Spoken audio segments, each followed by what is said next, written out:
Welcome to Medical RX. আসসালামু আলাইকুম। আজকের আলোচনা কুরবানির মাংস খাওয়ার পর কোন খাবারগুলো খাওয়া যাবে না এই নিয়ে। ভুলেও কুরবানির মাংস খাওয়ার পর এই খাবারগুলো খাবেন না। কুরবানির ঈদের আর 2 দিন বাকি।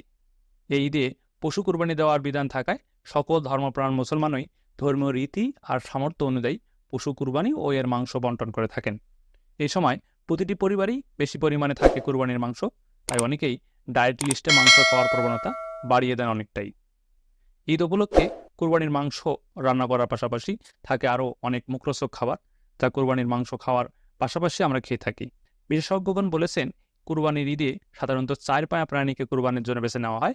এই 4 পায়া প্রাণীর মধ্যে রয়েছে গরু, মহিষ, ছাগল, খাসি, ভেড়া, উট, দুম্বা ইত্যাদি। তার সবই উচ্চমাত্রার প্রোটিন সমৃদ্ধ খাবার। এই উচ্চমাত্রার প্রোটিন সমৃদ্ধ খাবারের সঙ্গে ঈদের আনন্দ হিসাবে থাকে আরও নানা রকমের খাবারের আয়োজন, যা আমাদের শরীরের ঝুঁকি বাড়িয়ে দিয়ে ঈদের আনন্দ মাটি করে দিতে পারে। তাই আসুন জেনে নেই উচ্চমাত্রার এই মাংস খাওয়ার পর কোন খাবারগুলো ভুলেও খেতে পারবেন না। ভারতীয় সংবাদ মাধ্যম নিউজ 18 বাংলায় এই বিষয়ে একটি প্রতিবেদন প্রকাশিত হয়েছে, যেখানে তুলে ধরা হয়েছে বিখ্যাত আয়ুর্বেদিক চিকিৎসক নিকিতা কোহলির পরামর্শ। আয়ুর্বেদিক চিকিৎসক নিকিতা কোহলি মনে করেন, মাংস খাওয়ার সঙ্গে বা খাওয়ার পর একটি খাবার খাওয়ার প্রবণতা আমাদের শরীরের জন্য মারাত্মক ক্ষতিকারক হতে পারে। যেমন মাংস খাওয়ার পর দুধ বা দুধ জাতীয় কোনো খাবার খাওয়া মোটেই উচিত নয়, কারণ দুধ হজম হতে অনেক বেশি সময় নিয়ে থাকে। মাংস আমাদের শরীরে সহজে হজম বা শোষণ হয় না, তাই এই দুটি খাবার একসঙ্গে খেলে আপনার হতে পারে পেটে গ্যাস বা হাই ব্লাড প্রেশারের সমস্যা।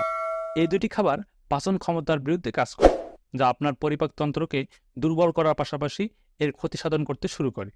ত্বকের নানা সমস্যা, অ্যালার্জি, স্টোমাক সমস্যা, হজমের সমস্যা, গ্যাস হওয়া, আলসারের সমস্যা থেকে শুরু করে অ্যাসিড আরও নানা রকমের রোগ হতে পারে আপনার।